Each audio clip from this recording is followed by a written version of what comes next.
Tiene la palabra el señor convencional por San Juan, Jorge del Bono, Partido Justicialista.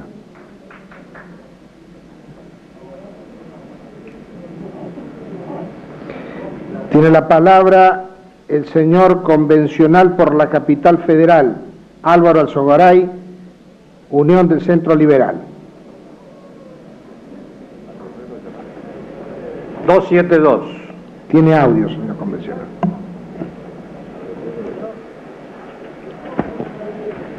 Señor presidente, el tema que nos reúne en el momento actual puede parecer un poco secundario con relación a otros temas que hemos tratado en la Convención Constituyente. Sin embargo, todos somos consumidores, todos somos usuarios, y por lo tanto, cómo manejemos este tema,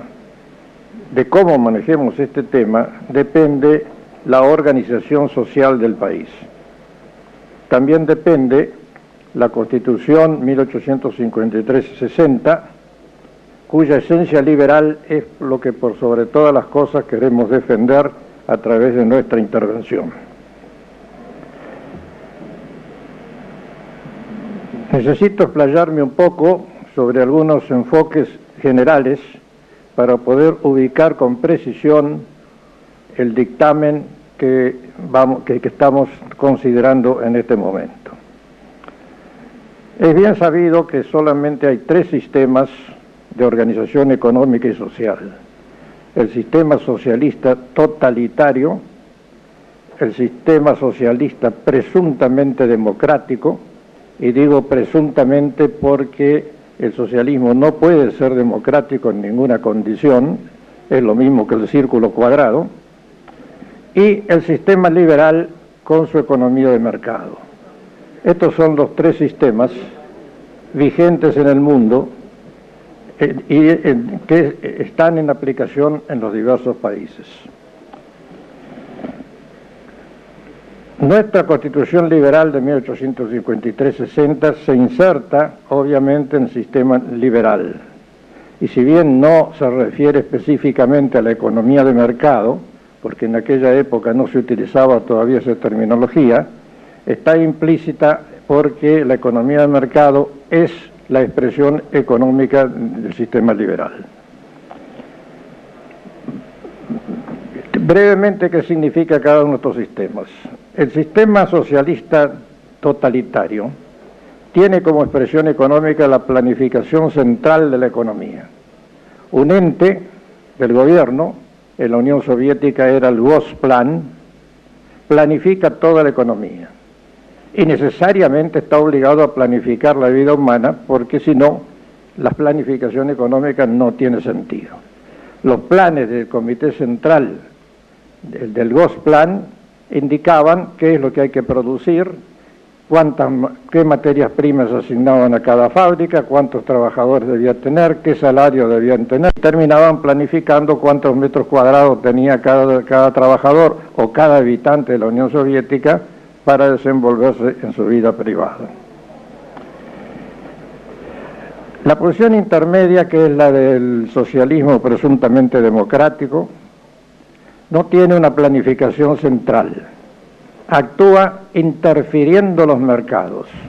Ha habido intentos de planificaciones intermedias. La principal de ellas fue la planificación francesa, que llegó a elaborar 5 planes en Francia. Y Francia se recuperó recién cuando los planes fueron abandonados y se pasó razonablemente a la economía de mercado. Esta economía intermedia, esta planificación intermedia, no tiene sentido propio, sino que es contra el mercado. Interviene por medio de la estatización, interviene regulando las actividades económicas, interviene, en una palabra, sustituyendo los mecanismos propios del mercado por las sabias indicaciones de los burócratas. La tercera zona, la economía de mercado, el mercado no es un lugar físico de transacción de bienes y servicios. Esta es la imagen general que se tiene porque es lo que está al alcance del público ver. La economía de mercado, el mercado mejor dicho, es nada menos que el mayor de los descubrimientos hechos por el hombre en materia de organización social. Piensen ustedes, señores, cómo podrían vivir 5.000 millones de habitantes en el planeta si no hubieran mecanismos de coordinación de los esfuerzos individuales en provecho de todos. Cada uno de nosotros trabajamos en algo y trabajamos para alguien a quien no conocemos y a su vez recibimos los beneficios de gente que trabaja para nosotros sin saber lo que está haciendo. El mercado, a través del mecanismo de precios, permite la coordinación de los esfuerzos individuales, tanto más necesaria cuanto mayor sea la división del trabajo. De otra manera, si pretendiéramos volver a la época tribal o de los clanes, cuando el jefe del clan o de la tribu podía organizar el trabajo de todos los miembros de la tribu o del clan, el mundo no estaría poblado por 5.000 millones de personas. Apenas habría una cantidad incomparablemente menor viviendo en condiciones totalmente atrasadas. Es este mecanismo del mercado que coordina espontáneamente los esfuerzos individuales, obteniendo de ellas la mayor eficiencia posible, y que además los coordina en libertad. Este mecanismo es el que define un sistema de estructuración social y política que entra en la discusión actual del problema.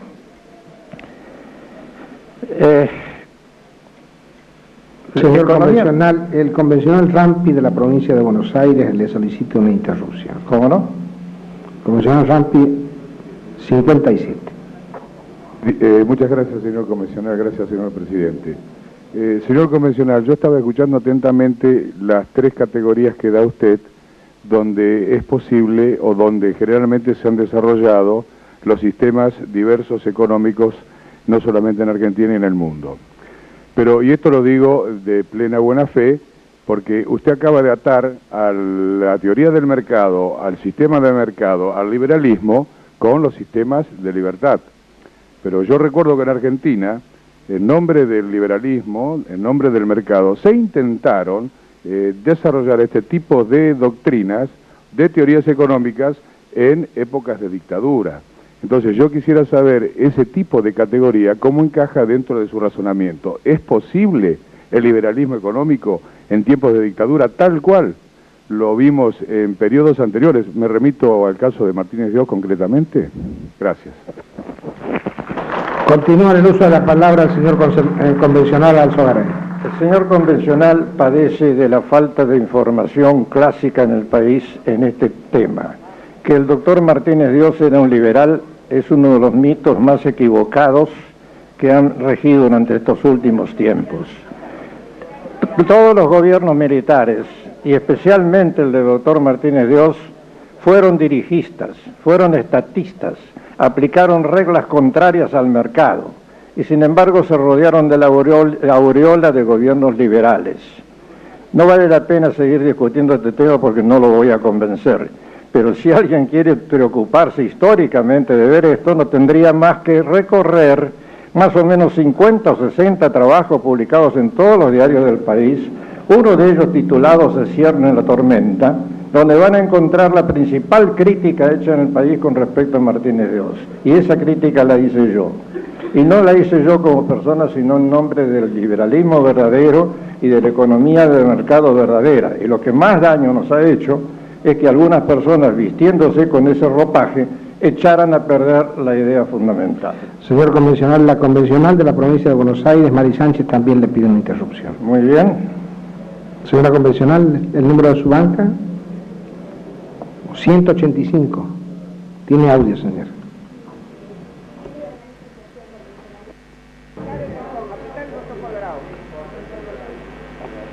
Creo que en la misma línea que el convencional de la provincia de Buenos Aires, que la interrumpió al ingeniero Alzogaray, realmente también en qué categoría pone, por ejemplo, al gobierno de Sudáfrica, que recién, después de muchos años, dio lugar a la mayoría negra que se expresara después de tener 27 años al líder de los sudafricanos, con quien en forma insistente las dictaduras militares de nuestro país con los gobiernos anteriores hacían relaciones comerciales, y también los aportes que el ingeniero ha hecho en las distintas, como asesor de las distintas dictaduras militares en nuestro país. Por eso ratifico lo que planteaba el constituyente de la provincia de Buenos Aires, en qué categoría pone los aportes de la teoría de la libertad de mercado que en nuestro país siempre estuvieron referidos en épocas de dictadura militar. Continúa en el uso de la palabra el señor convencional Alzogaray. Voy a preguntarle a la convencional a qué dictaduras militares he asesorado yo. Continúa en el uso de la palabra, señor convencional. No es para dialogar. Muy bien, si no hay respuesta, sigo.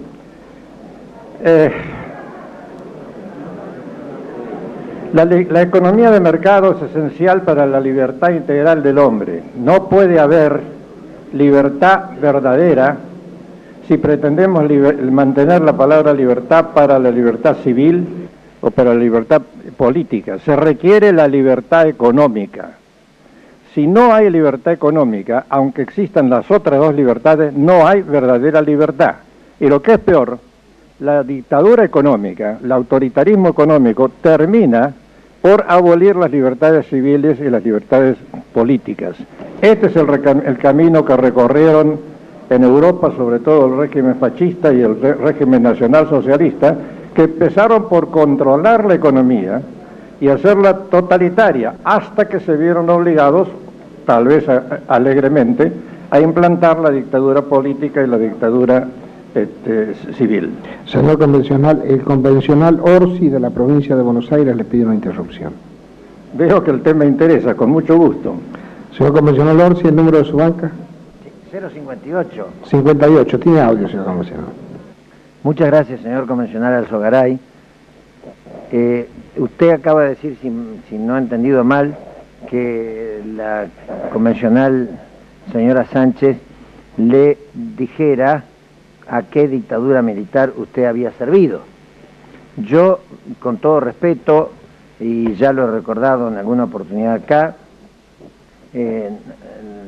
no sé a cuántas dictaduras militares usted ha servido, pero sí sé a una que concretamente sirvió y firmó los decretos más importantes.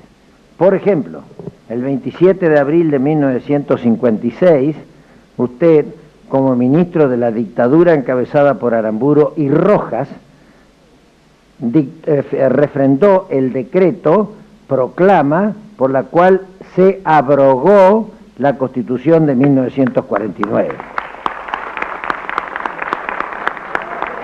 Yo no sé, señor presidente, si el vocablo servir es el que corresponde, pero sí sé que el entonces funcionario de alta jerarquía, que tenía rango de ministro, Álvaro Alzogaray, cumplió una de las funciones, con todo respeto lo digo, más deleznables de la historia argentina contemporánea. Nada más, señor presidente.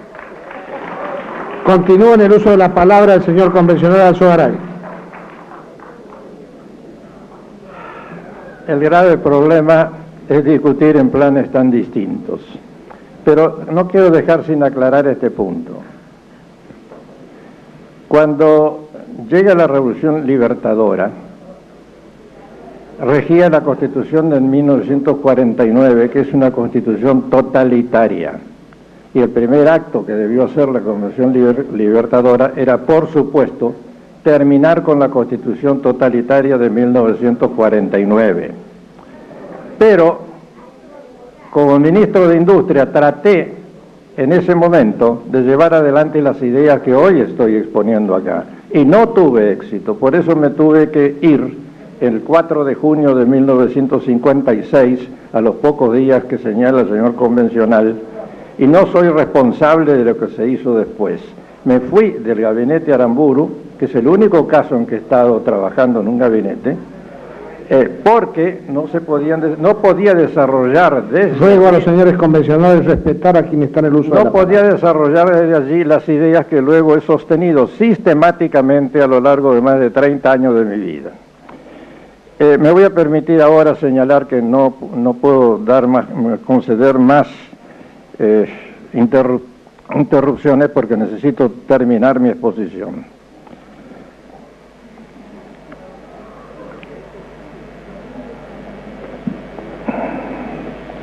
Esa libertad integral, que es la que defendemos, compuesta por la libertad civil, la libertad política y la libertad económica, es el más preciado de los bienes del hombre en su vida. Y la mejor manera de lograrla es precisamente a través de la utilización de este mecanismo descubierto a lo largo de avances de milenios por el hombre, y es el que estamos defendiendo bajo el nombre de economía de mercado. Los pueblos van comprendiendo esto. En todas partes, hasta en China comunista, se habla hoy de economía de mercado. Hasta en China comunista. Es claro que quieren hacer economía de mercado bajo dictadura comunista, y esto no funciona. Una de dos, o van a tener que liquidar la economía de mercado, o van a liquidar el comunismo también en China. Pero no es compatible un sistema autoritario en un mecanismo o en otro, y con eso estoy contestando también a la pregunta que se me hacía antes. No son compatibles. El liberalismo es integral, de lo contrario no lo es. Que durante breves periodos puedan funcionar una economía de mercado bajo un régimen autoritario, es cierto. Pero en ese caso ocurren dos cosas. O se vuelve atrás, o se liberaliza el sistema. Los pueblos van comprendiendo esto, y por eso los dirigentes políticos y los gobiernos, la primera responsabilidad que tienen es definir dentro de qué sistema va a funcionar el país que les toque gobernar. Y en este sentido tiene mucha importancia la Convención Constituyente. La Convención Constituyente, sin entrar en detalles, debería decir dentro de cuál es el sistema económico y social que impera en la República Argentina.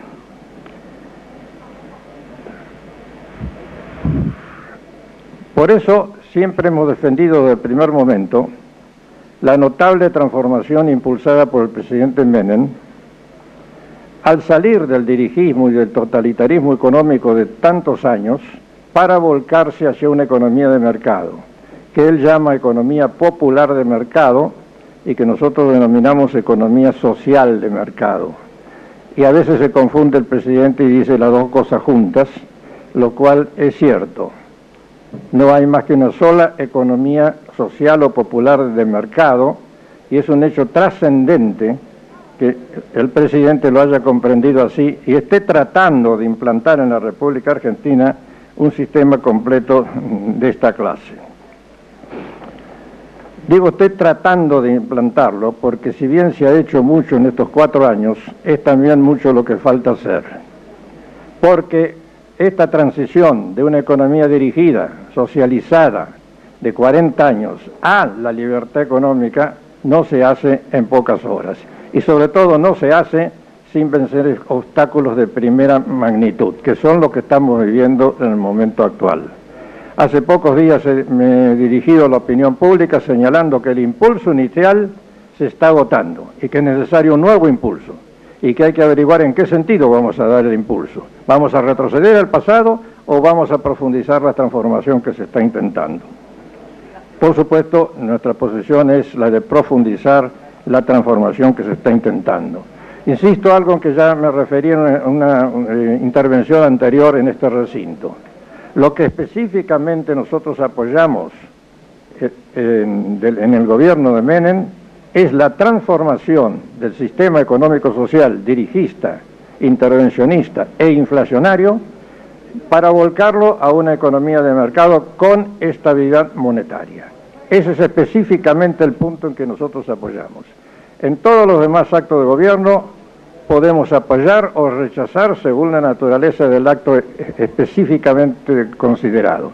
Pero la gran transformación es efectivamente lo que merece ese apoyo, que por otra parte es coincidente con lo que hemos venido sosteniendo durante más de 35 años. Hay que tener cuidado con las regresiones. Ya en los países de la órbita comunista, después del primer momento en que se pasó al otro lado, empezaron las regresiones. En algunos de los países bálticos y en algunos de los países del este ya aparecieron grupos comunistas que en general no se llaman comunistas, sino que eligen cualquier otro nombre que sirva de enmascaramiento. Pero es muy peligroso que volvamos a las regresiones. Si en este momento se bloqueara la transformación que se está realizando en el país, regresaríamos a épocas que quisiéramos todos olvidar.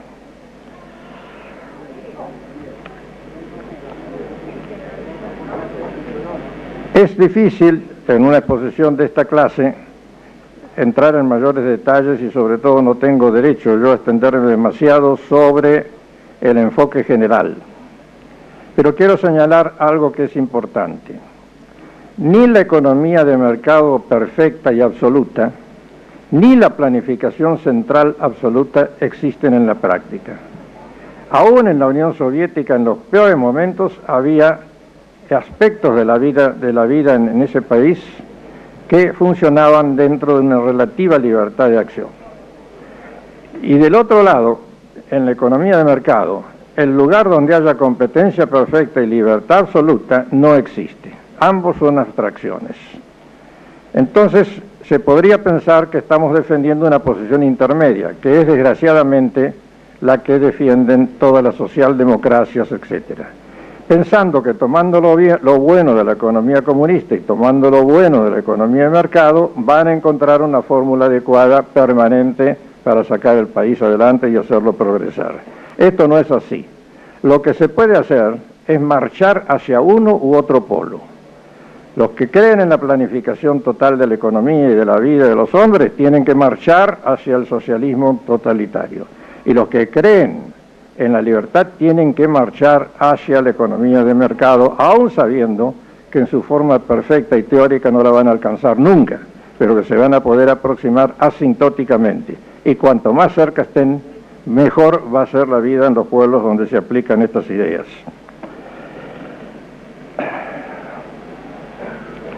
Por todas estas razones, nuestra propuesta en la Comisión de Nuevos Derechos y Garantías, que yo me pedí integrar, porque el foco del problema para mí estaba precisamente en esto que estamos hablando, qué sistema debe regir en la Argentina. La propuesta que hacíamos, que es muy breve, por lo cual me voy a permitir ponerle en conocimiento a los señores convencionales que no formaban parte de la comisión, dice así: todos los habitantes del país en su calidad de consumidores y usuarios de bienes y servicios tienen derecho a acceder a los mismos de la manera más amplia, segura y económica posible. La libertad es de ellos, pero lo que no tienen es barreras que le impidan acceder. Ahora, que accedan o no es determinación individual. Nadie le tiene que decir cómo hacerlo. El Estado tiene la obligación de proteger ese derecho, para lo cual garantizará la libertad económica, la competencia y la estabilidad monetaria, implantando el sistema de economía de mercado. Consecuentemente, quedan prohibidos los controles de precios, salarios y cambios, como así también cualquier otro tipo de regulaciones y disposiciones que limiten aquella libertad, interfieran la competencia y alteren la estabilidad de la moneda. El país ha vivido con moneda inestable 40 años, por eso hemos retrocedido de uno de los primeros lugares del mundo a un lugar muy atrasado en la escala de valores entre los países. Cuando excepcionalmente el Estado, en razón de la naturaleza de ciertas actividades, deba establecer algunas formas de reserva de mercado, regulará las condiciones y precios que se ajustarán los operadores en dichas actividades, sin perjuicio de restablecer en estas la competencia tan pronto como sea posible. De paso señalo que las nuevas formas de economía de mercado, que comienzan a desarrollarse en el año 1947, con ideas reelaboradas entre las dos grandes guerras, estas formas salen también al cruce a varias simplezas que se dicen habitualmente. Se habla de la libertad económica, es la libertad del zorro en el gallinero, la economía del laissez-faire y el laissez-passer, la explotación de los chicos, el lavarse las manos del Estado. Nada de esto es cierto. El Estado tiene que intervenir, pero tiene que intervenir por medio de intervenciones conformes, lo cual quiere decir que tiene que asegurar el funcionamiento del mercado. Por ejemplo, las leyes antimonopolio. Mientras que las intervenciones no conformes son aquellas que hemos practicado sistemáticamente durante 4 décadas, controlando precios, controlando salarios, controlando cambios, controlando importaciones, controlando exportaciones, hasta extremos que sería un poquito monótono y cansador repetir aquí.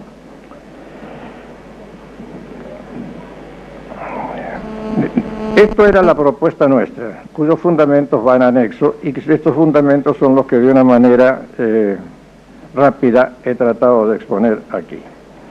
Yendo ahora al dictamen de la Comisión de Redacción, el primer párrafo es obvio. Los consumidores y usuarios de bienes y servicios tienen derecho en la relación de consumo a la protección de la salud, seguridad e intereses económicos, a una información adecuada, a la libertad de elección y a condiciones de trato equitativo y digno. Tienen derecho. Muy bien, es un derecho. ¿Y qué hacemos con este derecho? El segundo párrafo trata de decirlo. Dice, las autoridades proveerán a la protección de estos derechos. No dice cómo. Afortunadamente no lo dice. A la educación para el consumo. Magnífico. ¿Por qué no enseñar a consumir? A pesar que yo creo que nadie conoce mejor el consumo que el que consume. Va a elegir el consumo que le guste, no el que alguien le enseñe a consumir. Al control de los monopolios naturales y legales. ¿Qué son monopolios naturales? ¿Pueden ustedes citar alguno? Legales sí.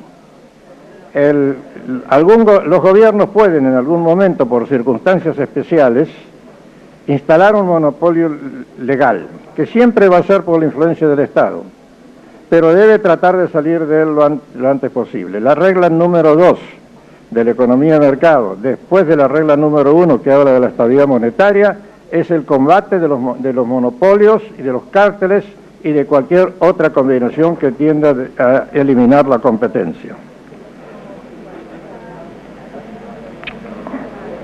Se apoyarán la constitución de asociaciones de consumidores y usuarios. Esto se puede hacer. Y en algunos países está muy desarrollado y también entre nosotros se está desarrollando. Todos los esfuerzos que se hagan espontáneamente y por asociación individual no forzada son útiles para el procedimiento de esa educación que hablábamos, que no debe ser compulsiva, sino realmente educativa.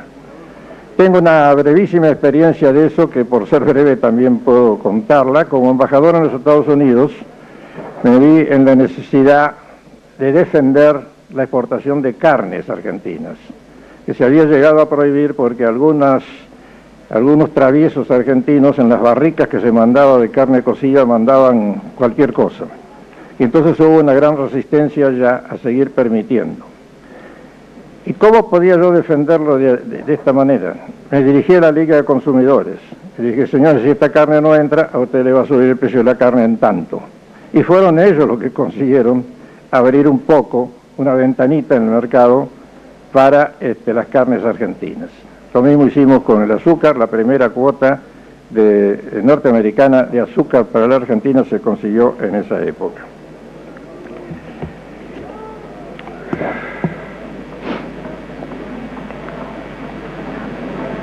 Llego al final señalando lo siguiente.